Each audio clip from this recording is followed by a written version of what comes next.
Hello बच्चों, मैं आप सभी का स्वागत करता हूं आप सभी के अपने प्यारे से चैनल शूटर ऑफ स्टडी।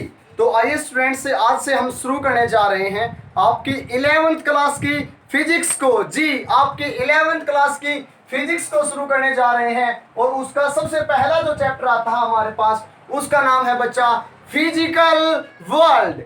भौतिक संसार के बारे में आज पढ़ना स्टार्ट करते हैं और इस वीडियो के अंदर आपका पहला जो चैप्टर है फनी कंसेप्ट के साथ, बहुत अच्छी अच्छी ट्रिक्स के साथ आपको कराया जाएगा। जी, जुड़े रहिए हमारे साथ, इस वीडियो को लास्ट देखें और इस वीडियो को अगर आप देख लेते तो आने वाली वीडियोस को आप खुद ब खुद देखना स्टार्ट कर देंगे। आइए स्टार्ट करते हैं जर्नी ऑफ फिजिक्स। तो स्टूडेंट, सबसे पहले हमने +1 क्लास के अंदर साइंस ली है, तो मीनिंग ऑफ साइंस, साइंस आया कहाँ से है, इस बात के बारे में हमारे को पता होना चाहिए। तो स्टूडेंट्स, बेसिकली इससे पहले मैंने अपनी इंट्रोडक्शन ऑफ साइंस की वीडियो डाली हुई है, आप वो भी मेरे चैनल पे देख सकते हैं। थोड़ी सी जानकारी मैं इस वीडियो में देने का प्रयास करता हूँ कि साइंस जो है वो लैटिन भाषा के, साइंस लैटिन भाषा के किस वर्ड से निकला है? साइंटिया वर्ड से निकला है। साइंस जो है वो लैटिन लैंग्वेज के साइंटिया वर्ड से निकला है और साइंटिया वर्ड का मतलब क्या होता है? टू नो, यानी कि जानना। और स्टूडेंट्स, यानी कि यहाँ तक ही ये जर्नी खत्म नहीं होती कि केवल साइंस जो है लैटिन भाषा से शब्द आ गया और उसी के बारे में पढ़ रहे हैं। साइंस के बारे में 2 और लैंग्वेजेज हैं, उनके अंदर भी यूज है। पहले हमारे पास संस्कृत जो लैंग्वेज है, संस्कृत भाषा के अंदर भी यूज है साइंस वर्ड, और हमारे पास अरेबिक जो भाषा है, अरबी जो भाषा है, उसके अंदर भी साइंस के बारे में डिटेल से बताया गया है। तो कहाँ कहाँ से आया स्टूडेंट्स? संस्कृत भाषा के विज्ञान शब्द से आया है। संस्कृत भाषा के विज्ञान शब्द से हमारे पास साइंस आया है। और अरबी भाषा के स्टूडेंट्स इल्म जो वर्ड है, इल्म ILM, इन दोनों वर्डों से हमारे पास स्टूडेंट्स साइंस शब्द आया है। और इन दोनों ही वर्ड्स का मतलब क्या होता है? इन दोनों ही वर्ड्स का मतलब होता है नॉलेज। क्या होता है बच्चा? नॉलेज होता है। यानी कि बेसिकली स्टूडेंट, साइंस हमारे पास क्या हो गया? नॉलेज है किसी भी चीज के बारे में। Knowledge of everything is science. Science Latin भाषा के साइंटिया वर्ड से निकला है, जिसका मतलब है टू नो। और साइंस के बारे में संस्कृत भाषा में विज्ञान शब्द से और अरेबिक भाषा में इल्म शब्द से भी साइंस जो हमारे पास निकला है स्टूडेंट्स। उसके बाद स्टूडेंट हमने पढ़ा था कि साइंस की कितनी ब्रांचेज होती हैं? फर्दर 3 ब्रांचेज होती हैं। साइंस की कितनी ब्रांचेज होती हैं बच्चा? साइंस की 3 ब्रांचेज होती हैं। पहले नंबर पे हमारे पास आती है फिजिक्स। पहले नंबर पे कौन सी आती है? फिजिक्स आती है। दूसरे नंबर पे कौन सी आती है? जी बिल्कुल सही बोल रहे हो, केमिस्ट्री आती है। तीसरे नंबर पे बच्चा बायोलॉजी आती है। तो फिजिक्स की वो ब्रांच जो हमारे पास स्टडी करती है नेचर के बारे में। किसके बारे में पढ़ते हैं? नेचर के बारे में पढ़ते हैं, वो फिजिक्स हो गई।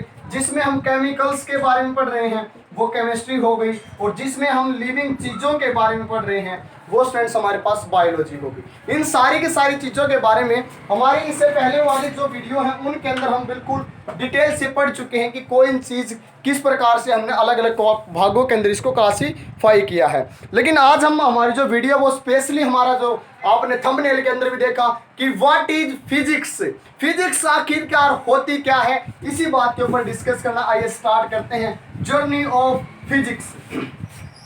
एक चीज फ्रेंड्स मैं आपके सामने लिख देता हूं, सभी इस बात को ध्यान में रखें। अगर आप फिजिक्स क्या है, मन के अंदर सवाल आता है कि व्हाट इज फिजिक्स, मुश्किल होती है, न्यूमेरिकल्स होते हैं, इलेक्ट्रिसिटी कहाँ से करेंगे। लेकिन बच्चा फिजिक्स क्या है? सिंपल वर्ड है। मेरे भी एक टीचर ने मेरे को एक दफा बताया था, फिजिक्स इज फन। फिजिक्स क्या है? फिजिक्स बच्चा फन है, एंजॉय है, इफ यू लाइक इट। अगर आप इसे पसंद करते हैं तो फिजिक्स हमारे पास क्या है? फन है, मजाक है, एंजॉय है। क्या है बच्चा फिजिक्स? आप कहीं चल फिर रहे हो, भाग रहे हो कहीं पे सुबह सुबह, तो फिजिक्स है। गर्मी हो रखी है, पंखा चल रहा है, तो फिजिक्स है। सुबह सुबह चाय पीते हैं, गर्मा गर्म चाय चाहिए, तो फिजिक्स है। ठंडी ठंडी कोल्ड ड्रिंक चाहिए, तो फिजिक्स है। कोई भी एक्टिविटी जो पूरा दिन में करते हैं, हर चीज क्या है बच्चा? फिजिक्स होती है। हर चीज क्या है? फिजिक्स है। लेकिन इसके बारे में, फिजिक्स के बारे में भी क्या कहीं पे पहले इतिहास के अंदर क्या रहा है फिजिक्स का, फिजिक्स की जर्नी क्या है, इसके बारे में बच्चा एक वर्ड है फिजिक्स का जो उल्लेख करता है, जहाँ पे फिजिक्स के बारे में बताया गया है, और वो वर्ड है पाई, सिग्मा और ईटा। ये जो वर्ड आपके सामने लिखा हुआ है किस भाषा का शब्द है? ये ग्रीक भाषा का शब्द है। किस लैंग्वेज का शब्द है? ग्रीक लैंग्वेज का वर्ड है ये। और ग्रीक लैंग्वेज में 15th सेंचुरी में, 15वीं शताब्दी के अंदर ये वर्ड यूज हुआ था। और इस वर्ड का मतलब क्या होता है? नेचर होता है। क्या होता है? What is the meaning of this word? Is nature होता है। और इस नेचर के बारे में जिसमें हम स्टडी करते हैं उसी को हमने नाम दे दिया फिजिक्स। या फिजिक्स को अगर मैं और डिटेल के अंदर बताऊं तो इस वर्ड का जो मतलब है वो क्या होता है? FUSI, फ्यूजिस होता है। फ्यूजिस होता है इस वर्ड का मतलब हिंदी में। और फिजिक्स हमारे पास क्या है कि ग्रीक वर्ड है। और फिर ग्रीक वर्ड इससे का मतलब होता है ग्रीक लैंग्वेज फ्यूसिस। और इस फ्यूसिस से फिर हमने क्या बना दिया? फिजिक्स जो है। इस प्रकार से हमारे पास कंप्लीट हिस्ट्री निकल के आई है फिजिक्स की। ये इस वर्ड हमारे पास ग्रीक वर्ड है। ग्रीक वर्ड का मतलब क्या होता है? फ्यूसिस होता है। और फ्यूसिस को हमने फिर बाद में ट्रांसफॉर्म करके क्या बनाया है? फिजिक्स बनाया है। फिजिक्स क्या होती है इसके बारे में अलग अलग साइंटिस्ट ने अलग अलग प्रकार से बताया है। जैसे संस्कृत के अंदर भी फिजिक्स जो वर्ड है वो क्या बताया? जैसे साइंस को हमने विज्ञान लिखा, ऐसे संस्कृत के अंदर फिजिक्स को क्या बोला जाता है? भौतिकी बोला जाता है। भौतिकी, BHAUTIKI, भौतिकी के नाम से भी संस्कृत लैंग्वेज के अंदर फिजिक्स वर्ड को अच्छी प्रकार से प्रोनाउंसिएट किया गया है। जिसमें हम किसकी स्टडी करते हैं? भौतिक संसार के बारे में या फिजिकल वर्ल्ड की स्टडी करते हैं। किसकी स्टडी करते हैं बच्चा? Study of physical world.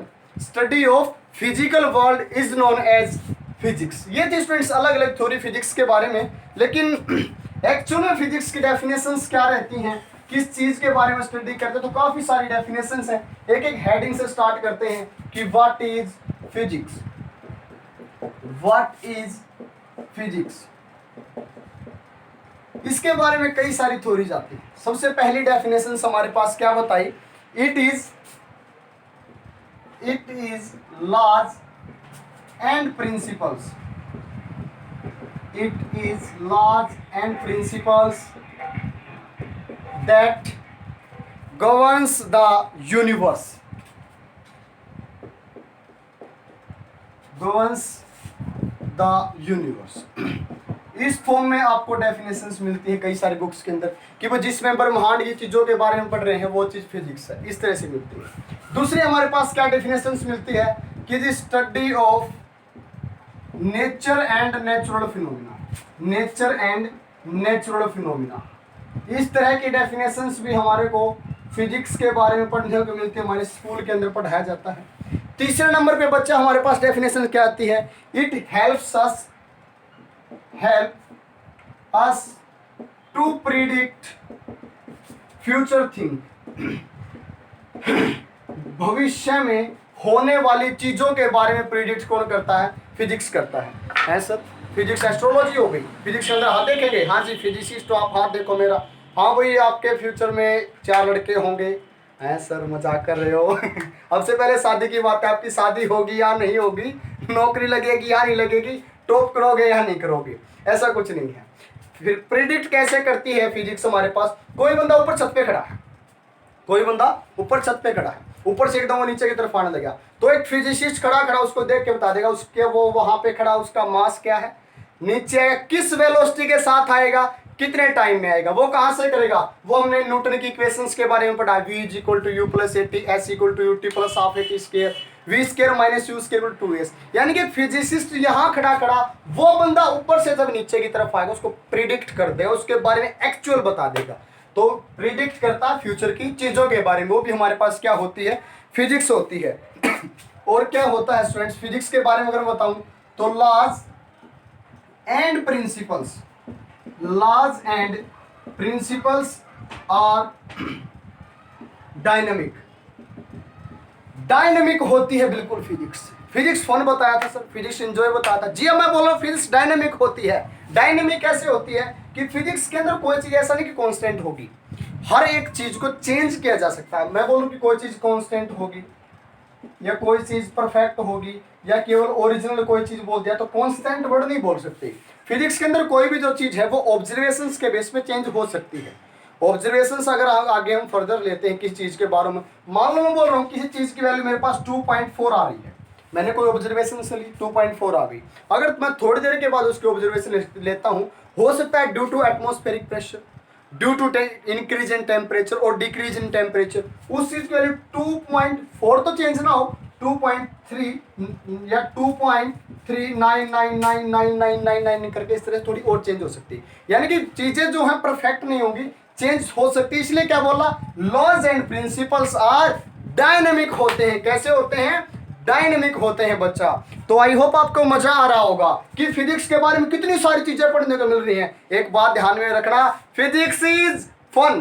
Physics क्या है बच्चा, फन है इफ यू लाइक इट। और अगर आप रेगुलर हमारे साथ जुड़े तो इस बात को आप एहसास भी करेंगे, अंदर से फील आना शुरू हो जाएगा, फील आएगा अंदर से फील। हाँ हाँ यार, सर सच में सही बोल रहे हैं, वास्तव में फिजिक्स एंजॉय है, वास्तव में फिजिक्स के अंदर एंटरटेनमेंट है।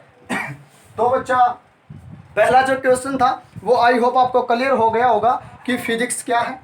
Physics is everything. सुबह सुबह जॉगिंग करने गए तो फिजिक्स है, जॉगिंग करके आए चाय पी तो फिजिक्स है, गर्मी लगने लगी पंखा चला दिया तो फिजिक्स है, बारिश आनी शुरू हो गई तो फिजिक्स है, धूप निकल गई तो फिजिक्स है। जितनी भी सारी एक्टिविटीज, मार्कर के साथ बोर्ड पे लिख रहा हूं फ्रिक्शन फोर्स है तो फिजिक्स है, यहां खड़ा हूं तो फिजिक्स है, डांस कर रहे हो तो फिजिक्स है, किसी के साथ बातें कर रहे हो आवाज यहां से वहां तक ट्रांसफर हो रही है तो फिजिक्स है, बिजली कड़क रही है तो फिजिक्स है, बादल गरज रहे हैं तो फिजिक्स है, हर एक चीज फिजिक्स है। और उसी फिजिक्स के बारे में आज डिटेल से पढ़ाने के लिए मैं हाजिर हूं आप सभी के सामने। तो आइए स्टूडेंट्स, आगे जो हमारे पास फिजिक्स के बारे में जो टर्म्स आती है वो क्या आती है बच्चा, कि फिजिक्स के अंदर दो टर्म्स हमारे पास सबसे important I, important terms of physics.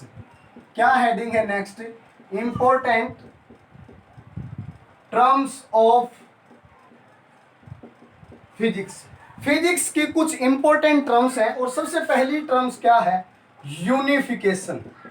सबसे पहली टर्म क्या है बच्चा, यूनिफिकेशन। यूनिफिकेशन जो टर्म है इसके बारे में बहुत आसान सी बात आपको बताता हूँ, आपको पढ़ के मजा आएगा और माँ कसम आज से आपको फिजिक्स से प्यार होना शुरू हो जाएगा। और फिजिक्स से प्यार तो होगा ही होगा, साथ में एक साइंटिस्ट है हमारे पास, जिन साइंटिस्ट का नाम है स्टीफन हॉकिंग। क्या नाम है साइंटिस्ट का, स्टीफन हॉकिंग। और स्टीफन हॉकिंग जो साइंटिस्ट हैं वो अपनी एक पुस्तक लिखते हैं जिस बुक का नाम है द थ्योरी ऑफ एवरीथिंग। कौन सी बुक लिखी बच्चा, द थ्योरी ऑफ एवरीथिंग। और द थ्योरी ऑफ जो एवरीथिंग उन्होंने अपनी बुक लिखी, इस बुक के अंदर उन्होंने बच्चों के लिए बहुत अच्छा काम किया, बच्चों के लिए बहुत अच्छा काम किया। क्या काम किया उन्होंने, बोला कि यार इतने सारे साइंटिस्ट आ गए, एक न्यूटन साइंटिस्ट है, एक सीवी रमन साइंटिस्ट है, एक जगदीश चंद्र बसु साइंटिस्ट है, एक आइंस्टीन साइंटिस्ट है, एक रदरफोर्ड साइंटिस्ट। फिजिक्स के अंदर कितने सारे फिजिसिस्ट आ गए।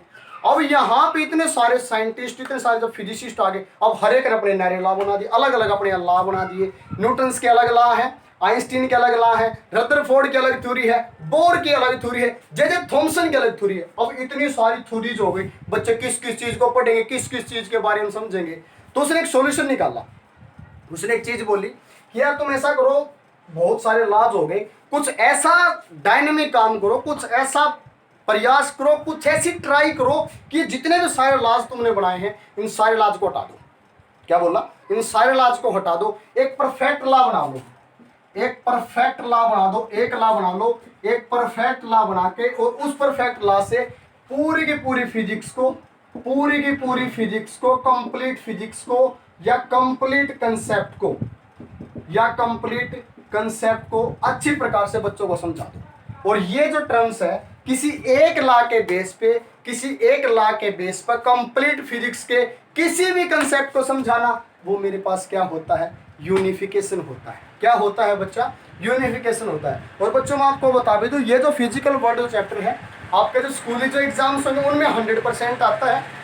फंडामेंटल फोर्सेस वगैरह आते हैं, इसके बारे में साइंटिस्ट की डिस्कवरी वगैरह पूछी जाती है कई सारे स्कूल्स में। लेकिन अगर आप IIT, JEE, PMT, NEET, AIIMS, JIPMER इन सारे एग्जाम्स के लिए प्रिपरेशन कर रहे हैं तो ये चैप्टर आपके लिए नहीं है।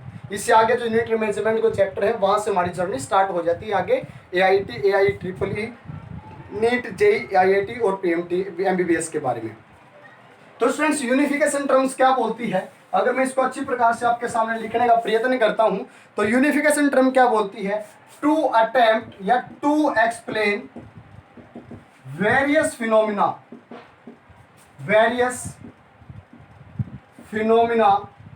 phenomena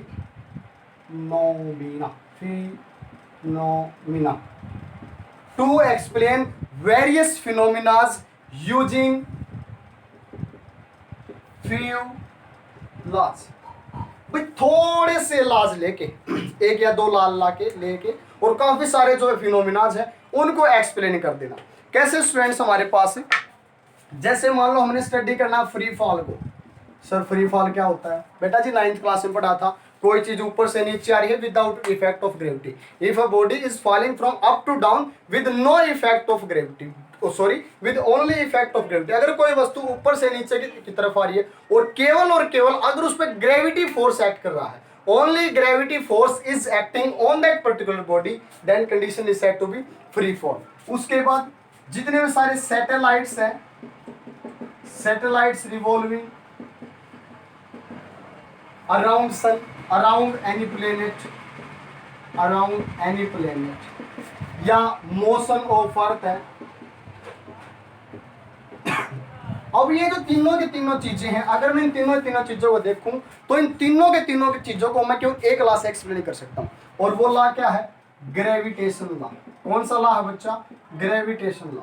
ग्रेविटेशन लॉ क्या होता है, universal gravitation law, F = G m1 m2 by r का स्केल। m1 और m2 मेरे पास कोई दो मास बॉडीज हैं, एक का नाम A है, दूसरी का नाम B है। इसका मास m1, इसका मास m2, बीच की डिस्टेंस क्या मान ली, r मान ली। तो इस कंप्लीट फिनोमिना को अगर मैं इन तीनों के 30 फिनोमिना को, इसको भी और इसको भी, फ्री फॉल, सैटेलाइट को और मोशन के प्लेनेट को, किसी एक फिनोमिना के बेस पर, ग्रेविटेशन के बेस पर समझा रहा हूँ, ग्रेविटेशन के बेस पे, तो यही टर्म मेरे पास यूनिफिकेशन। यूनि का मतलब क्या होता है, एक, बाई का मतलब दो, ट्राई का मतलब तीन, पोली का मतलब तीन से ज्यादा, फिर कितने भी हो। यानी कि यूनिफिकेशन टर्म क्या बोलती है, बहुत सारे कंसेप्ट को यूनिफाई करना, एक टर्म से समझा देना। जैसे यूनिफिकेशन के बारे में अगर मैं और डिटेल्स में आपको एक एग्जांपल और दूं, तो हमारे पास एक साइंटिस्ट आए और उन साइंटिस्ट ने भाई साहब धमाल मचा के रख दिया, आग लगा दी, बिल्कुल उन साइंटिस्ट ने धमाल मचा के रख दिया, यूनिफिकेशन को बहुत अच्छी प्रकार से समझा के रख दिया। और उन साइंटिस्ट का क्या नाम था, जी बिल्कुल मैक्सवेल नाम था। उन साइंटिस्ट का क्या नाम था बच्चा, मैक्सवेल नाम था। भाई साहब ने धमाल मचा के रख दिया। क्या धमाल मचाया, 4 इक्वेशंस दे दी। कितनी इक्वेशंस दे दी, 4 इक्वेशंस दे दी। और इन 4 इक्वेशंस के बेस पे 4 पार्ट फिजिक्स के अलग अलग भगा दिए, अलग अलग गर्दा उड़ा दिया। मैक्सवेल ने 4 इक्वेशंस के बेस पे फिजिक्स के 4 पार्ट्स को बिल्कुल कंप्लीट थ्योरी समझा दी। कौन, इसकी 4 इक्वेशंस आई बच्चा, इक्वेशन 1 2 3 4। किस तरह से गर्दा उड़ाया, पहले इक्वेशंस के अंदर इन्होंने गर्दा उड़ा दिया इलेक्ट्रोस्टैटिक्स का।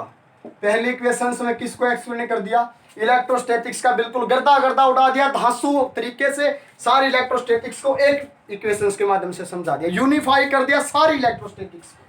दूसरे नंबर पे एक इक्वेशन से इलेक्ट्रोडायनेमिक्स को उड़ा दिया, बिल्कुल सेकंड इक्वेशन बनाई, इलेक्ट्रोडायनेमिक्स कंप्लीट है। तीसरे नंबर पे मैग्नेटिज्म को उड़ा दिया, और चौथे नंबर पे इलेक्ट्रोमैग्नेटिक वेव का बिल्कुल गर्दा उड़ा दिया। भाई साहब ने क्या किया, यानी कि अगर मैं इन चारों को भी देखूं तो इस मैक्सवेल ने क्या किया, इलेक्ट्रोमैग्नेटिज्म जिसके अंदर हम करंट के बारे में, मैग्नेटिज्म के बारे में, करंट से मैग्नेटिज्म पर पैदा होता है, मैग्नेटिज्म से करंट पैदा हो रहा है, तो जिसमें इसने इन सारी की सारी चीजों को इन 4 इक्वेशंस के माध्यम से, इन 4 इक्वेशन यूनिफाई कर दिया कि ये 4 इक्वेशन पढ़ लो। अगर आप इलेक्ट्रोस्टैटिक्स जो आपका +2 क्लास में आएगा बच्चा, अगर आप इलेक्ट्रोस्टैटिक्स को ध्यान से देखते हैं तो केवल एक इक्वेशन है, केवल एक equation, only a single equation, और उस सिंगल इक्वेशन से आप पूरी इलेक्ट्रोस्टैटिक्स को पढ़ सकते हैं। एक सिंगल इक्वेशन से आप इलेक्ट्रोडायनेमिक्स को पढ़ सकते हैं, एक सिंगल इक्वेशन से आप मैग्नेटिज्म को पढ़ सकते हैं, और एक इक्वेशन से आप इलेक्ट्रोमैग्नेटिक वेव को पढ़ सकते हैं। यानी कि यूनिफाई करके रख दिया पूरा इलेक्ट्रोमैग्नेटिज्म केवल 4 इक्वेशन से। यानी कि पूरा का पूरा फिनोमिना सम फ्यू लॉ के बेस पे अगर हम समझा रहे हैं तो वो टर्म क्या होगी, यूनिफिकेशन होगी। कौन सी टर्म होगी बच्चा, वो मेरे पास यूनिफिकेशन टर्म बोली जाती है। और यूनिफिकेशंस के बारे में अगर मैं और बताऊं आपको, तो यूनिफिकेशंस को जो सही प्रकार से जो एक्सप्लेन करने का जो काम है, अच्छी प्रकार से जो एक्सप्लेन करता है, वो करता है बच्चा हमारे पास सेकंड लॉ ऑफ थर्मोडायनेमिक्स। कौन एक्सप्लेन करता है, second law of thermodynamics. Second law of thermodynamics क्या बोलता है? स्पॉन्टेनियस प्रोसेस के बारे में बताता है। स्पॉन्टेनियस प्रोसेस के बारे में डेल्टा एस और लेस देन जीरो क्या बोलता है कि भाई अगर कोई चीज हो सकता है कि एक डायरेक्शन के अंदर, एक जैसे हमने दो प्रोसेस के बारे में पढ़ा था केमिस्ट्री में, रिवर्सिबल और इरिवर्सिबल प्रोसेस। तो रिवर्सिबल और इरिवर्सिबल क्या होता है? रिवर्सिबल का मतलब होता है कोई चीज एक डायरेक्शन के अंदर तो है और वही चीज दूसरी डायरेक्शन के अंदर भी ट्रू हो जाए। जैसे मैंने कोई बोल लेके मैं इस दीवार के ऊपर हिट करता हूं उसको, तो जितने फोर्स के साथ मैं दीवार पे उसको हिट करूंगा उतने फोर्स के साथ वो वापस मेरी तरफ आएगी। ये मेरे पास रिवर्सिबल प्रोसेस होता है। न्यूटन का थर्ड लॉ भी बोलता है to every action has equal and opposite reaction. क्या बोला बच्चा मैंने? To every reaction has equal and opposite reaction. तो वो होता है रिवर्सिबल। इरिवर्सिबल क्या होता है? एक डायरेक्शन में तो कोई चीज सही हो, एक डायरेक्शन में कोई चीज ने जाना स्टार्ट किया वो सही है, लेकिन जब वो वापसी आ रही है उस टाइम पे वो गलत हो। जैसे कई सारे प्रोसेस होते हैं जिनके अंदर मेरे पास क्या है बच्चा कि कोई भी जो चीज़ है वो एक डायरेक्शन के अंदर सही होती है लेकिन दूसरे डायरेक्शन के अंदर सही नहीं होती। तो इसके बेस पे इसने क्या किया? यूनिफिकेशन टर्म को बता दिया। जैसे मान लो अभी सर 10वीं का रिजल्ट नहीं आया है, मान लीजिए 10वीं के रिजल्ट में आपको नंबर थोड़े आ गए। अरे सर शुभ शुभ बोलो, गलती भी क्यों बोल रहे हो? चलो जी मैं एग्जाम्पल लेके चलते हैं छोटा सा। मान लो 10वीं के टेस्ट में 10वीं का जो आपने क्लास उसमें आपको थोड़े नंबर आ गए। अब पापा ने आपको डांट दिया, इतने थोड़े नंबर क्यों आए? लेकिन आप थोड़ी पापा को डांट सकते हो, क्या डांट सकते हो? अरे सर जूते मरवाओगे। चलो जूते मरवाने काम नहीं करते आप। पापा जो है पापा आपको डांट सकते हैं, पापा बेटे को डांट सकते, लेकिन संतो पापा को नहीं डांट सकता। इसलिए ये जो प्रोसेस है ये मेरे पास इरिवर्सिबल प्रोसेस है। कैसा प्रोसेस है? इरिवर्सिबल प्रोसेस है। तो जितने भी सारे इरिवर्सिबल प्रोसेस है वो सारे के सारे सेकंड लॉ के अंदर बताए जाते हैं और उसके बेस पर हमने किस टर्म को डिफाइन किया है? यूनिफिकेशन टर्म को डिफाइन किया है। किस टर्म को डिफाइन किया बच्चा? यूनिफिकेशन टर्म को डिफाइन करने का हमने प्रयास किया है। उसके बाद बच्चा हमारे पास जो सेकंड और जो इंपॉर्टेंट टर्म आती है वो आती है रिडक्शनिज्म। कौन सी टर्म आती है बच्चा? रिडक्शनिज्म टर्म आती है। रिडक्शनिज्म टर्म हमारे पास क्या बोलती है? रिडक्शनिज्म टर्म क्या बोलती है? To study properties of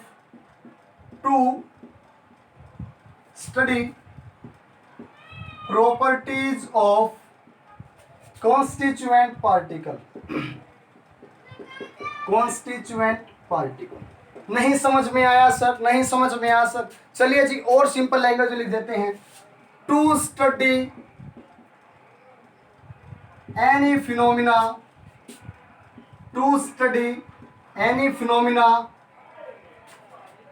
bye few laws, या किसी भी फिनोमिना को to study any phenomena by cutting it, by breaking it into small pieces, भाई हमारे पास कोई बहुत बड़ी टर्म दे दी, बहुत बड़ी आपको टर्म बता दी कि आपने यहां से गोली मारी, गोली मारते ही पंखा हिला, पंखे के ही साथ रस्सी बंधी हुई थी, रस्सी के साथ दरवाजा हिला, दरवाजे के ऊपर कोई सामान रखा था, वो सामान नीचे जाके गिर गया। दोबारा फिर से सिचुएशंस क्या है? यहाँ से आपने बुलेट फायर की, बुलेट फायर करते पंखा ने मूव करना स्टार्ट किया, पंखे के साथ रस्सी बंधी हुई थी, अरे rope is tied with along with fan and along with door, दोनों के आपस बंधी हुई थी। उसके बाद डोर जब जैसे खींचा उसके ऊपर रखा हुआ था कोई सामान, वो जब नीचे गिरा उसकी वेलोसिटी क्या थी? अरे सर उलझा के रख दिया, कैसे बताएंगे? हमको क्या पता सर, हम दरवाजे पे थोड़ी थे, हम तो सावधान होके चलते। चलिए जी आप तो नहीं थे, लेकिन जब इतनी बड़ी सिचुएशंस हमारे पास आ जाती है तो उसको समझने के लिए हम क्या करते हैं? पहले यहाँ से फैन तक की वेलोसिटी निकालते हैं, फैन से फिर गेट तक की, गेट से फिर उस वस्तु के फिर नीचे, यानी कि छोटे छोटे टुकड़ों में तोड़ के, छोटे छोटे स्मॉल पीसीज में ब्रेक डाउन करके अगर किसी कंसेप्ट को अच्छी प्रकार से हम समझ रहे हैं तो वो टर्म मेरे पास क्या होगी? रिडक्शनिज्म टर्म होगी। उस टर्म को क्या बोला जाएगा बच्चा? रिडक्शनिज्म टर्म बोला जाएगा। या दूसरा इसके पास हमने अभी 10th क्लास के अंदर जनरेटर हम पढ़ के आए हैं। क्या पढ़ के आए हैं बच्चा? जनरेटर पढ़ा है या इलेक्ट्रिक मोटर पढ़ा। जनरेटर के बारे में हम पढ़ा कि इसका प्रिंसिपल क्या है? इलेक्ट्रोमैग्नेटिक इंडक्शन के बेस पर। अगर मैं जनरेटर को डायरेक्ट पढ़ना स्टार्ट करता हूँ, इलेक्ट्रोमैग्नेटिक इंडक्शन किस तरह से एक्ट करता है इसमें, इलेक्ट्रोमैग्नेटिक इंडक्शन एक्ट तो कर रहा है लेकिन किस तरह से एक्ट कर रहा है नहीं समझ पाऊंगा। लेकिन इसको समझने के लिए मैंने क्या किया, इसके अलग अलग पार्ट्स रख लिए।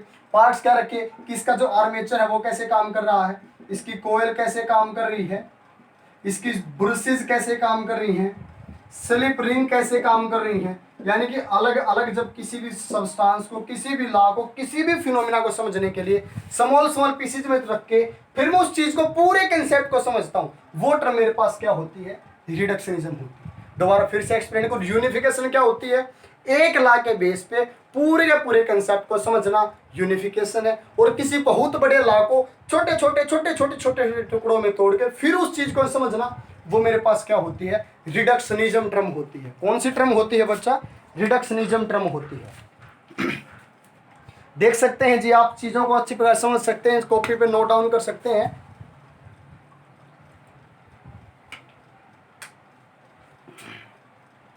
उसके बाद बच्चा हमारे पास जो नेक्स्ट जो हेडिंग आती है वो आती है क्लासिफिकेशंस ऑफ फिजिक्स। अब ये जो फिजिक्स को सर आप पढ़ा रहे हो, इतनी देर से बता रहे हो इसके बारे में, इसका कुछ क्लासिफिकेशन भी तो करा होगा कि फिजिक्स के कौन कौन से पार्ट हैं। तो आइए जी, जो हमारे पास फिजिक्स है, classification of physics, classification of physics. तो बच्चा फिजिक्स को हमने क्लासिफाई बेसिकली दो पार्ट्स के अंदर किया है, एक मैक्रोस्कोपिक लेवल पे, एक माइक्रोस्कोपिक लेवल पे। सबसे पहले आज की हम स्टडी करते हैं मैक्रोस्कोपिक लेवल, मैक्रोस्कोपिक लेवल। और मैक्रोस्कोपिक लेवल क्या होता है, हमारे पास दो वर्ड्स होते हैं, एक वर्ड होता है माइक्रो, एक वर्ड होता है मैक्रो। मैक्रो का मतलब होता बड़ा, मैक्रो का मतलब बड़ा, माइक्रो का मतलब छोटा। तो मैक्रो में हम बड़े लेवल पे फिजिक्स को पढ़ना स्टार्ट करते हैं कि किस प्रकार से हमने मैक्रोस्कोपिक लेवल पे फिजिक्स को किन किन भागों के अंदर बांटा है। और मैक्रोस्कोपिक लेवल पर जब फिजिक्स को पढ़ते हो तो इसको हम क्लासिकल फिजिक्स भी बोलते हैं। क्या बोला जाता है, क्लासिकल फिजिक्स, क्लासिकल फिजिक्स। और माइक्रोस्कोपिक को क्या बोला जाता है, मॉडर्न फिजिक्स बोला जाता है। क्या बोला जाता है बच्चा, मॉडर्न फिजिक्स। क्लासिकल और मॉडर्न में क्या डिफरेंस होता है, जैसे हम गाने सुनते हैं पुराने टाइम के गाने सुनते हैं, अनूप जलोटा जी के गाने सुनते हैं, पुराने टाइम के, बहुत पुराने AR रहमान तो चलो अभी नए हैं, किशोर दा के हम गाने सुनते हैं, बहुत पुराने गाने सुने, क्लासिकल सॉन्ग्स हैं जिसमें हाँ इस तरह से। एक हम अरिजीत सिंह के गाने सुन रहे हैं, नेहा कक्कड़ के गाने सुन, मिले हो तुम हमको बड़े नसीबों से, चुराया है मैंने किस्मत की लकीरों से। यानी कि जब नए नए गानों को सुन रहे हैं, नया का मतलब मॉडर्न सॉन्ग्स, क्लासिकल सॉन्ग। वही बात फिजिक्स में, पुराने टाइम पे जब बड़ी बड़ी चीजों को पढ़ रहे थे, मैक्रोस्कोपिक लेवल पे फिजिक्स को पढ़ रहे थे तो क्लासिकल फिजिक्स है। आज जब छोटे छोटे लेवल पे माइक्रोस्कोपिक लेवल पढ़ रहे हैं तो माइक्रोस्कोपिक या हमारे पास मॉडर्न फिजिक्स है। तो मैक्रोस्कोपिक जो फिजिक्स है उसको हमने चार पार्ट्स के अंदर डिवाइड किया है। सबसे पहले नंबर पे बच्चा हमारे पास आता है, सबसे पहले नंबर पे है मैकेनिक्स। सबसे पहले नंबर पे क्या है, मैकेनिक्स। दूसरे नंबर पे है बच्चा थर्मोडायनामिक्स, थर्मोडायनामिक्स। तीसरे नंबर पे हमारे पास, चलो पहले तीसरे नंबर पे हमारे पास आती है बच्चा इलेक्ट्रोमैग्नेटिज्म, इलेक्ट्रोमैग्नेटिज्म। और चौथे नंबर पे हमारे पास आती है ऑप्टिक्स। चौथे नंबर पे क्या आती है, ऑप्टिक्स आती है, उसके बारे में थोड़ी सी देर में बताएंगे। चौथे नंबर पे आती है ऑप्टिक्स। ठीक है जी, इनके बारे में पढ़ना स्टार्ट करते हैं। मैकेनिक्स के अंदर कौन कौन से चैप्टर्स के बारे में पढ़ेंगे, क्या क्या जो कंसेप्ट है वो हमारे मैकेनिक्स के अंदर आएंगे, इन सारी चीज़ों के बारे में आपको बताते हैं। तो मैकेनिक्स के अंदर जो आएंगे बच्चा हमारे पास, जैसे वेलोसिटी के बारे में पढ़ेंगे, वेलोसिटी किस में आएगी, मैकेनिक्स में आएगी। लॉज ऑफ मोशन अगर पढ़ने हैं, लॉज ऑफ मोशंस को पढ़ना है। वर्क एनर्जी पावर को अगर पढ़ना है, मोमेंटम को पढ़ना है, वर्क एनर्जी पावर को अगर पढ़ना है। तो हम ये बच्चा मैं चैप्टर्स के नाम बता रहा हूँ, हल्के हल्के आपको टॉपिक के नाम बता के अंदर से फील करा रहा हूँ कि क्या कुछ पढ़ेंगे मैकेनिक्स के अंदर। और अगर मैं और बताऊं तो मैकेनिक्स और जो थर्मोडायनेमिक्स है ये दोनों आप स्टडी करेंगे +1 क्लास में। किस क्लास में करेंगे, +1 में। और ऑप्टिक्स और इलेक्ट्रोमैग्नेटिज्म ये आपके +2 क्लास के टॉपिक्स हैं। अरे सर मजा आ गया, 2 पार्ट तो हट गए। जी बेटा जी, बिल्कुल आप सही बोल रहे हैं बच्चा। +1 क्लास में केवल मैकेनिक्स और थर्मोडायनेमिक्स को आप अच्छे प्रकार स्टडी करेंगे। वर्क एनर्जी पावर है, ग्रेविटेशन को आप पढ़ रहे हैं, ग्रेविटेशन। वेव्स के बारे में पढ़ रहे हैं, ऑसिलेटरी मोशन के बारे में पढ़ रहे हैं, ऑसिलेटरी वेव्स के बारे में पढ़ रहे हैं। साउंड के बारे में अगर पढ़ रहे हैं, साउंड्स के बारे में, ये सारे के सारे जितने भी सारे टॉपिक मैं लिख रहा हूं, रोटेशनल मोशन के बारे में अगर पढ़ रहे हैं, रोटेशनल मोशन,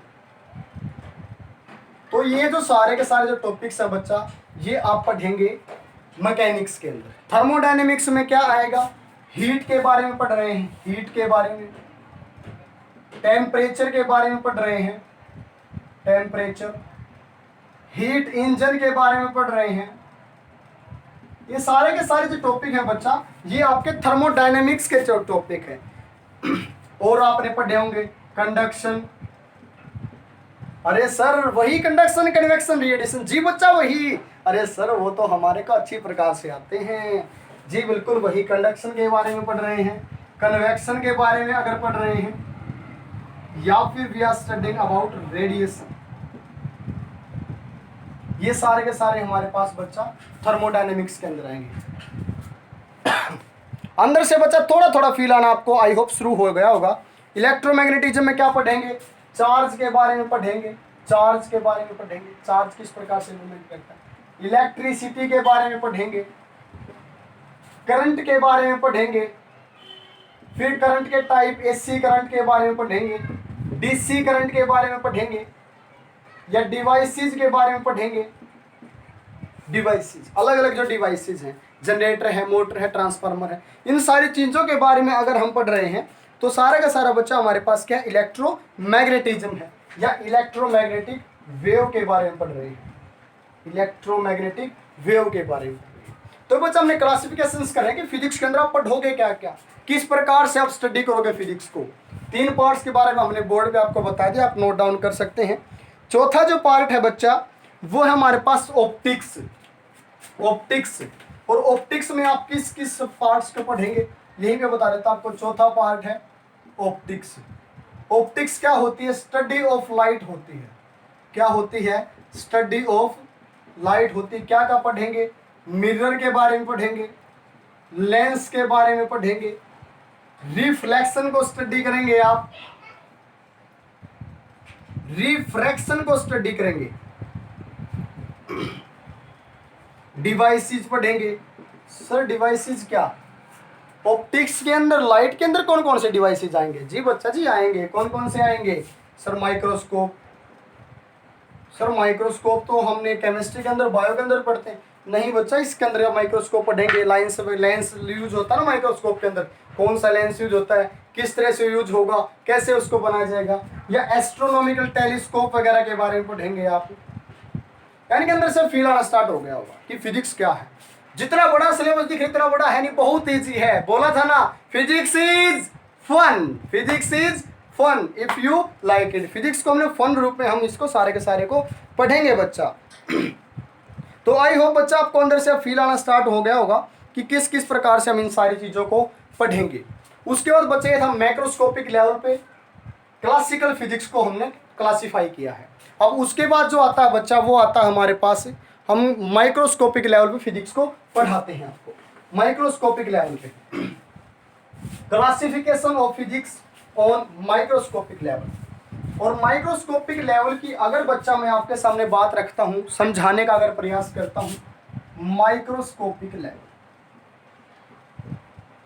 तो जैसे हमने उसको क्लासिकल फिजिक्स बोला था, किशोर दा के गाने के बारे में बताया था, ऐसे ही माइक्रोस्कोपिक को बोला जाता है मॉडर्न फिजिक्स।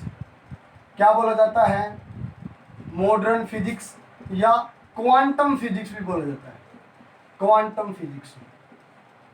और क्वांटम फिजिक्स में आप किन किन चीजों के बारे में पढ़ेंगे, बिल्कुल छोटे छोटे पार्टिकल्स के बारे में। छोटे छोटे पार्टिकल क्या है, एटॉम होता है सर, एटम के बारे में पढ़ेंगे, बिल्कुल सही है।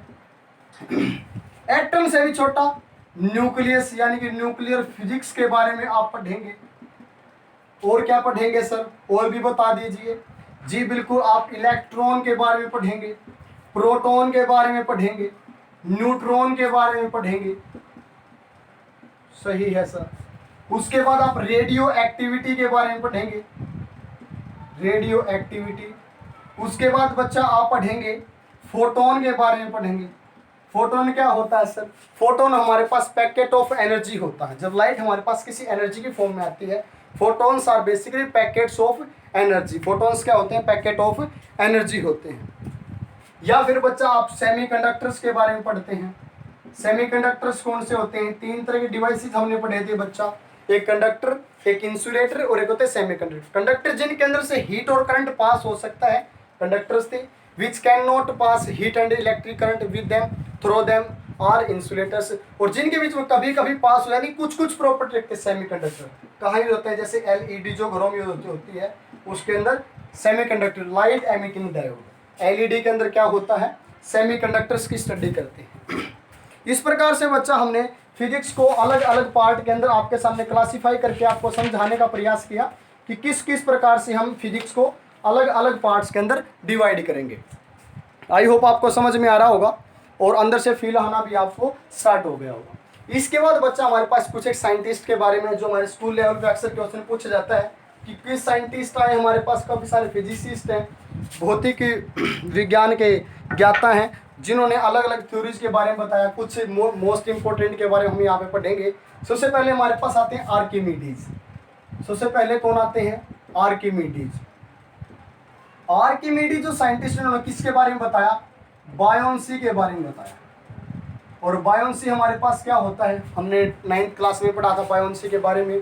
बायोन्सी क्या था? अपवर्ड थ्रस्ट, कि जब हम किसी भी बॉडी को, when a body is partially और fully immersed in any liquid then it experiences a force. ये फोर्स का एक्सपीरियंस करती है, और वो property, the property by which it experiences a force is known as buoyancy. और Archimedes हमारे पास कहाँ के रहने वाले थे? ग्रीक के रहने वाले थे। कहाँ के रहने वाले थे? ग्रीक के रहने वाले थे। इसी प्रकार हमारे पास आते हैं गैलीलियो गैलीलियो जो गैली है, इन्होंने किसकी खोज की? लॉ ऑफ इनर्शिया की खोज की। इनर्शिया क्या होता है? इनएबिलिटी ऑफ एनी बॉडी, कि वो रेस्ट में रहेगी या मोशन में रहेगी। न्यूटन का जो पहला लॉ है कि कोई बॉडी वो रेस्ट में है तो रेस्ट में रहेगी, मोशन में है तो मोशन में रहेगी, जब तक when any external force a body is kept in rest, kept in motion until any external force applied to that body। तो लॉ ऑफ इनर्शिया के नाम से जाना जाता है गैलीलियो गैली। और वो हमारे पास कहाँ से थे? इटली से थे, इटली। उसके बाद बच्चा हमारे पास तीसरे जो साइंटिस्ट है वो है हाइजन, HUY। हाइजेंस प्रिंसिपल के बारे में आप पढ़ेंगे, 12th क्लास में आपको आएगा। हाइजेंस ने वेव थ्योरी ऑफ लाइट दी थी, wave theory of light, wave theory of light के बारे में पढ़ाया। और जो हाइजेंस है ये कहाँ के रहने वाले थे? हॉलैंड के रहने वाले थे, हॉलैंड के रहने वाले थे। उसके बाद बच्चा हमारे पास चौथे नंबर पर साइंटिस्ट आते हैं, वो आते हैं जे.सी. बोस, जगदीश चंद्र बसु। कहाँ के थे? आप सभी जानते होंगे। सबसे पहले यही बता देता हूँ कहाँ के थे? हमारे इंडिया के थे। कहाँ के थे? इंडिया के साइंटिस्ट थे। किसके बारे में बताया था? अल्ट्रा शॉर्ट रेडियो वेव्स के बारे में, अल्ट्रा शॉर्ट रेडियो वेव्स के बारे में। ऐसे ही बच्चा अगर मैं इस लिस्ट को कितना ही लंबा करता चलूँ, बहुत सारे साइंटिस्ट आएंगे, लेकिन कुछ मेन जो साइंटिस्ट है, मेन जो फिजिसिस्ट है, उनके बारे में यहाँ पे बताने का प्रयास किया कर रहा हूँ। जे थॉमसन हमारे पास आए। जे जो थॉमसन है, उन्होंने किसके बारे में बताया था? इलेक्ट्रॉन के बारे में बताया। कहाँ से बिलोंग करते हैं? यूके, यूनाइटेड किंगडम से वो बिलोंग करते हैं। उसके बाद सीवी रमन को आप अच्छी प्रकार से जानते हैं। सीवी रमन किसके बारे में बताया? स्कैटरिंग ऑफ लाइट के बारे में बताया, जो आपने 10th क्लास के अंदर पढ़ा था, इंद्रधनुष का बनना, formation of rainbow, scattering of light के बारे में आपने पढ़ा, टिंडल इफेक्ट वगैरह के बारे में। तो सीवी रमन ने बताया था स्कैटरिंग ऑफ लाइट के बारे में। और ये भी कहाँ से थे? हमारे इंडिया से थे। कहाँ से थे बच्चा? इंडिया से थे। इस प्रकार अगर मैं इस लिस्ट को और भी लंबा करता चलूँ, रदरफोर्ड साइंटिस्ट हमारे पास, नील बोर हैं, जिन्होंने मॉडल ऑफ एटम के बारे में बताया, इलेक्ट्रॉन के बारे में बताया। तो ये लिस्ट और भी लंबी मैं कर सकता हूँ, लेकिन बेसिकली हमने आपको फील कराया, यहाँ पे बताने का प्रयास किया कि अलग अलग जो साइंटिस्ट हैं, उनकी डिस्कवरी, उनकी थ्योरी के बारे में, उनके साइंटिस्ट का नाम, क्या डिस्कवरी है, कहाँ से बिलोंग करते हैं। इस तरह का एक नंबर का क्वेश्चन भी आपसे कई बार पेपर के अंदर पूछा जा सकता है। आप इसको भी अपनी कॉपी के ऊपर अच्छे प्रकार नोट कर सकते हैं।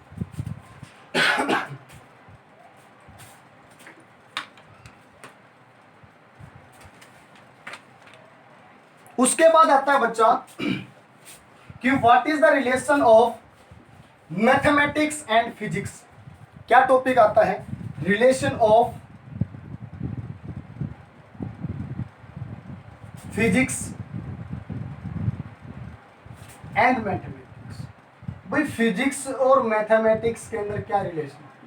अगर मैं आपको सिंपल वर्ड्स के अंदर बताऊं, फिजिक्स का रिलेशन है केमिस्ट्री के साथ, फिजिक्स का रिलेशन है बायोलॉजी के साथ। जितनी भी सारी ब्रांचेज है फिजिक्स की, जितनी भी सारी ब्रांचेज है साइंस की, उस हर एक ब्रांच के साथ फिजिक्स का रिलेशन है। लेकिन स्पेशली सिलेबस के अंदर क्या आता है कि relation of physics and mathematics. तो आप सिंपल क्या बताएंगे, फिजिक्स क्या है बच्चा, totally dependent. Physics is incomplete without mathematics, without maths. भाई मैथ के बिना इनकम्प्लीट है बिल्कुल, फिजिक्स कुछ नहीं कर पाए। क्योंकि फिजिक्स के अंदर न्यूमेरिकल्स आएंगे, अल्फा बीटा थीटा गामा सीटा फाई, सारी चीजें कहाँ से आएंगी, मैथ से आएंगी। इसी प्रकार से अगर फिजिक्स नहीं होगी तो मैथ कहाँ यूज होगा। तो सिंपली क्या है, जो मैथमेटिशियंस हैं वो सारे हमारे पास जॉबलेस हो जाएंगे, उनके पास कोई जॉब नहीं बचेगी, नौकरी नहीं बचेगी। तो फिर वो इसका मतलब कहने का भाव क्या है कि maths is also incomplete, incomplete बोल सकते हैं विदाउट फिजिक्स। इसी प्रकार से जो मैथ्स है वो भी हमारे पास इनकम्प्लीट है फिजिक्स के बिना। एक बहुत अच्छे फिलोसफर हैं, नाम मेरे को अभी ध्यान में नहीं है उनका, उन्होंने लिखा भी है कि इफ, कि अगर, क्या बताऊं ना, कि physics is king of science while maths is queen of, simple क्या बता दिया कि अगर हमारे पास फिजिक्स जो है वो किंग है ना, राजा है, तो मैथ्स क्या है, क्वीन है। अरे सर पति पत्नी है क्या चक्कर चल रहा है? जी बिल्कुल पति पत्नी है। इन किंग के साथ आपस में लड़ाई भी होती रहती है, नोक झोंक भी होती रहती है, लेकिन इनका प्यार हमेशा हमेशा बना रहता है। इन दोनों का आपस में क्या है, लव है। क्या है बच्चा, लव है, दोनों के दोनों पति पत्नी है, लव है। लेकिन जैसा भी है, physics is king of science and maths is queen of science. Maths क्या है, अगर फिजिक्स हमारे पास किंग है तो मैथ क्या है, क्वीन है बच्चा। ये थ्योरी एक ग्रेट फिलोसफर ने हमारे को दी फिजिक्स के बारे में। यानी कि फिजिक्स और जो मैथ्स है, जितने सारे फिजिसिस्ट हैं और मैथमेटिशियंस हैं, उनका आपस में बहुत ज़्यादा गहरा रिलेशन है। दोनों के बीच में एक रिलेशन है बच्चा, कहने का मेरा मतलब ये है। उसके बाद जो बच्चा नेक्स्ट जो टॉपिक है वो आता है कि conservation law of conservative laws. काफ़ी सारे कंजर्वेटिव लॉज आते हैं और various conservation laws, various conservation laws, बहुत सारे कंजर्वेशन लॉ आते हैं। कंजर्वेशन का मतलब क्या होता है कि कोई भी जो चीज़ है वो कंजर्व्ड रहेगी। कैसी रहेगी, कंजर्व्ड यानी कि सेफ रहेगी। कंजर्वेशन लॉ के अंदर क्या क्या आएगा, जैसे मास का आता है हमारे पास, एनर्जी का आता है, मोमेंटम का आता है, या कंजर्वेटिव लॉ के अंदर हमारे पास पूछा जा सकता है मास, एनर्जी, मोमेंटम और चार्ज। तो सिंपल बात क्या है बच्चा, जो आप हमेशा ध्यान, आपसे कभी भी कहीं भी अगर कोई क्वेश्चन पूछा था कि डिफाइन या explain law of conservation of mass पूछा जाए, law of conservation of energy पूछा जाए, law of conservation of momentum पूछा जाए, या law of conservation of charge पूछा जाए, कोई भी लॉ आपसे कंजर्वेशन के बारे में पूछा, तो आपका सिंपल आंसर क्या होगा कि मास या कोई भी चीज है वो नाइदर बी क्रिएटेड, कैसे लिखेंगे आप, neither be created nor be destroyed, but it can change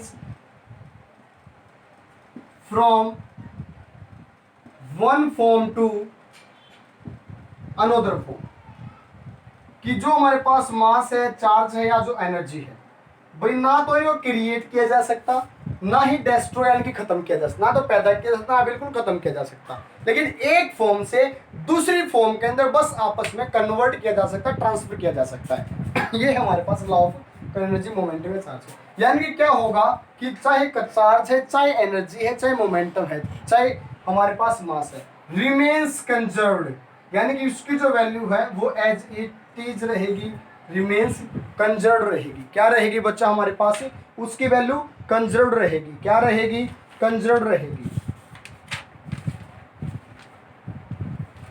उसके बाद बच्चा हमारे पास नेक्स्ट आता है फिजिक्स एंड टेक्नोलॉजी, कि फिजिक्स का और टेक्नोलॉजी का क्या रिलेशन है। Physics and technology, physics and technology के बारे में जब मैं बात करता हूं तो दो बातें आप इसके अंदर मेनली लिखेंगे। पहला क्या है, new physics give rise to new technology. भाई नई फिजिक्स को आपने पढ़ना स्टार्ट किया तो वो आपको नई टेक्नोलॉजी के बारे में बताएगा। जैसे आपने फिजिक्स के अंदर सेमीकंडक्टर्स के बारे में पढ़ा, किसके बारे में पढ़ा, सेमीकंडक्टर्स के बारे में पढ़ा। सेमीकंडक्टर के बारे में पढ़ते ही आपने सिलिकॉन चिप को बनाया, सिलिकॉन चिप्स बन गई, और सिलिकॉन चिप्स बनने की वजह से आपने फिर आगे क्या बना दिया, मोबाइल के अंदर यूज कर दी या लैपटॉप आपके पास बन गई। यानी कि जब अपन नई फिजिक्स को पढ़ना स्टार्ट किया तो नई फिजिक्स की वजह से नई इन्वेंशन हो गई, नई इन्वेंशन हो गई। ये था हमारे पास पहला। या दूसरा हमारे पास क्या होगा कि need of technology, need of technology give rise to new physics. ये हमारे पास मोस्ट प्रोबेबली होता है सबसे ज्यादा, कि जब जब हमारे को टेक्नोलॉजी की जरूरत होती है उस टाइम पे भी हमारे पास क्या होता है, नई फिजिक्स बन के आती है सामने। जैसे हमारे पास स्टीम इंजन था, भाप का इंजन था। अब स्टीम इंजन को हटाने के लिए हमारे किसकी जरूरत पड़ी, डीजल इंजन की जरूरत थी। तो हमने क्या किया, स्टीम इंजन के अंदर थर्मोडायनेमिक्स को पढ़ना स्टार्ट किया, थर्मोडायनेमिक्स को पढ़ना स्टार्ट किया। उसके अंदर हीट के बारे में पढ़ा, थर्मोडायनेमिक्स के अंदर किसके बारे में पढ़ा, हीट इंजन के बारे में पढ़ा। और हीट इंजन के बारे में जब हमने पढ़ा तो वहीं से हमने नया इंजन की खोज कर दी, वो क्या था, डीजल इंजन। किसकी खोज कर दी बच्चा, डीजल इंजन की हमने उसके अंदर खोज कर दी। तो इस प्रकार से क्या है कि नई जो फिजिक्स है वो नई टेक्नोलॉजी को भी जन्म दे सकती है, नई जो फिजिक्स है वो नई टेक्नोलॉजी को भी जन्म दे सकती है। उसके बाद बच्चा मेरे पास लास्ट आपका जो मोस्ट इंपॉर्टेंट जो टॉपिक आता है, स्कूली लेवल पे बहुत ज्यादा पूछा जाता है, बीवेयर आपके अगर टेस्ट चल रहे हैं बहुत बार पूछा जाता है कि फंडामेंटल फोर्सेस। क्या टॉपिक पूछा जाता है, फंडामेंटल फोर्सेस। तो हमारे पास मेनली 4 फंडामेंटल फोर्सेस हैं, फंडामेंटल फोर्सेस 4 फंडामेंटल फोर्सेस हैं, 1 2 3 4। पहले नंबर पे हमारे पास है ग्रेविटेशनल फोर्स। कौन सा फोर्स है, ग्रेविटेशनल फोर्स। दूसरे नंबर पे आएगा बच्चा week nuclear force, week nuclear force. तीसरे नंबर पे आएगा इलेक्ट्रो मैग्नेटिक फोर्स। और चौथे नंबर पे आएगा strong nuclear force, strong nuclear force. 4 प्रकार के फोर्स हैं, ग्रेविटेशन, वीक न्यूक्लियर, इलेक्ट्रोमैग्नेटिक और स्ट्रॉन्ग न्यूक्लियर फोर्स। इनकी प्रॉपर्टीज क्या रहेंगी, ग्रेविटेशन जो फोर्स है act between any 2 bodies of universe. ये जो ब्रह्मांड, ये जो यूनिवर्स है, इसकी किसी भी 2 वस्तुओं के बीच में लगेगी, कोई भी 2 वस्तु होनी चाहिए, और इनके बीच में जो फोर्स लगेगा वो मेरे पास क्या होगा, ग्रेविटेशनल फोर्स होगा। उसके बाद क्या है, वैल्यू क्या होती है इसकी, F is equal to G M1 M2 और बाई में R का स्केयर। लॉन्ग रेंज फोर्स है बच्चा, कैसा फोर्स होता है ग्रेविटेशन हमारे पास लॉन्ग रेंज फोर्स मैं क्यों बोल रहा हूं, क्योंकि बहुत लंबी लंबी दूरियों तक भी हमारे पास एक्ट करता है। तीसरा require no medium, require no medium इसको किसी भी प्रकार के माध्यम की जरूरत नहीं होती, रिक्वायर नो मीडियम। और क्या होता है, वीकेस्ट फोर्स होता है, सबसे कमजोर होता है हमारे पास, वीकेस्ट फोर्स होता है, वीक फोर्स होता है। दूसरे नंबर पे आता है बच्चा हमारे पास weak nuclear force, act between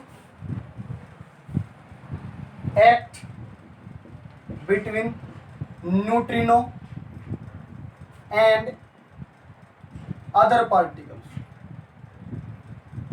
यानी जो हमारे पास बच्चा इलेक्ट्रॉन, प्रोटॉन और न्यूट्रॉन से भी छोटे छोटे जो पार्टिकल्स होते हैं उनके बीच में ये एक्ट करेगा, न्यूट्रिनो ड्यूट्रिनोज के बीच में। और ये हमारे पास न्यूट्रिनो मोस्टली कब बनते हैं, ड्यूरिंग बीटा डिके। जैसे आपने अल्फा बीटा और गामा के बारे में पढ़ा, जब बीटा का डिके होता है उस टाइम पे हमारे पास न्यूट्रिनोज की फॉर्मेशंस होती है, न्यूट्रिनोज की फॉर्मेशंस होती है।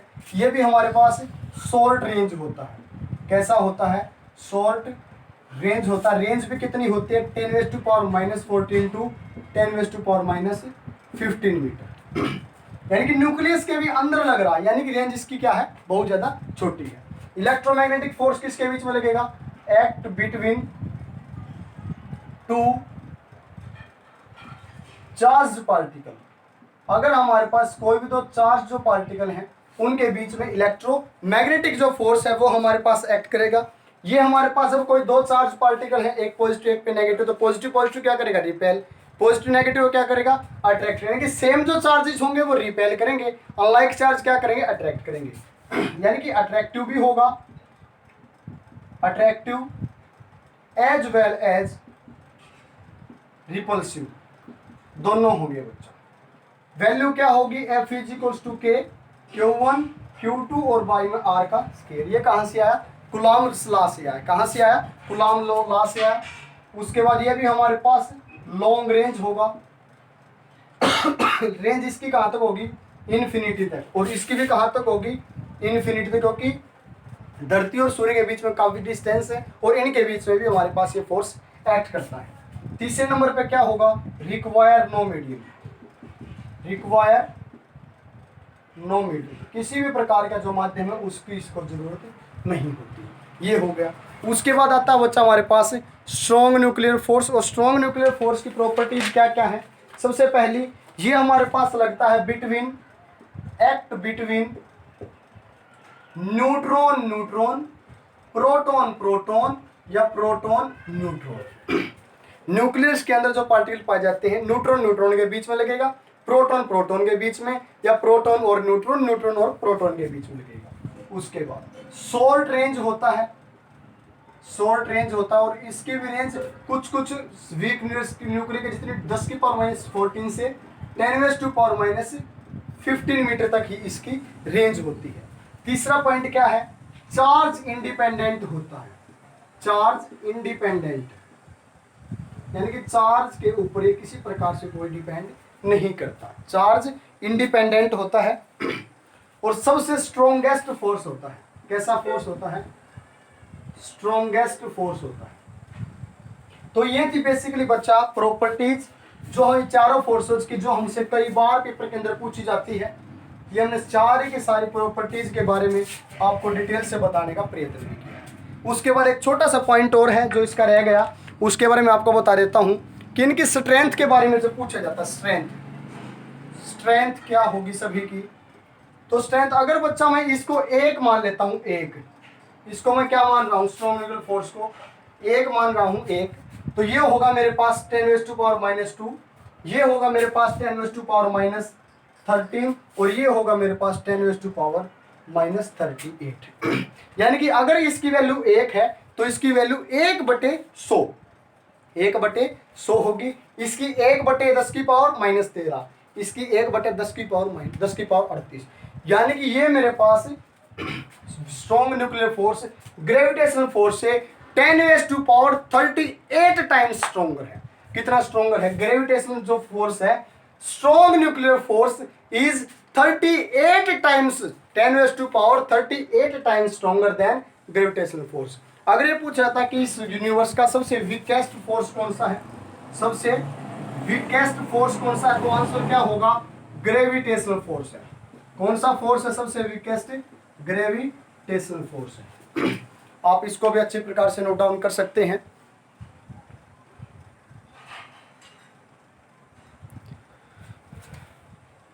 तो इसी के साथ आपका जो पहला जो चैप्टर है फिजिकल वर्ल्ड, बहुत अच्छी डिटेल्स के साथ, फन के साथ आपको समझाया। बच्चा बिल्कुल आपने प्रेशर नहीं डाला माइंड पे, ये बात मैं आपसे अभी बोल रहा हूँ। प्रेशर लेना, बिल्कुल एंजॉय करना, क्योंकि physics is fun, physics is fun. जुड़े रहिए हमारे साथ। और ये आपका पहला जो चैप्टर है फिजिकल वर्ल्ड वो कंप्लीट हो चुका है, और आगे अभी आपको इसी तरह से लगातार वीडियोज मिलती रहेंगी फिजिक्स की। और अगर आपको फिजिक्स के किसी भी टॉपिक में कहीं पे भी कोई भी डाउट आता है तो आप मेरे कमेंट सेक्शन में डाल सकते हैं, आपको उसका सोल्यूशन जल्दी जल्दी दिया जाएगा। और अगर आपको मेरी वीडियोज अच्छी लगी हैं, आपको पढ़ाया हुआ सारा समझ में आया है, तो प्लीज़ मेरी वीडियोज को लाइक करें, दोस्तों के साथ शेयर करें, और सब्सक्राइब करने के साथ साथ बेल आइकन को प्रेस करना मत भूलिएगा, क्योंकि ये आपका अपना सभी का प्यारा सा चैनल है, शूटर ऑफ स्टडी। क्या नाम है बच्चा चैनल का? Shooter of study. Thank you very much.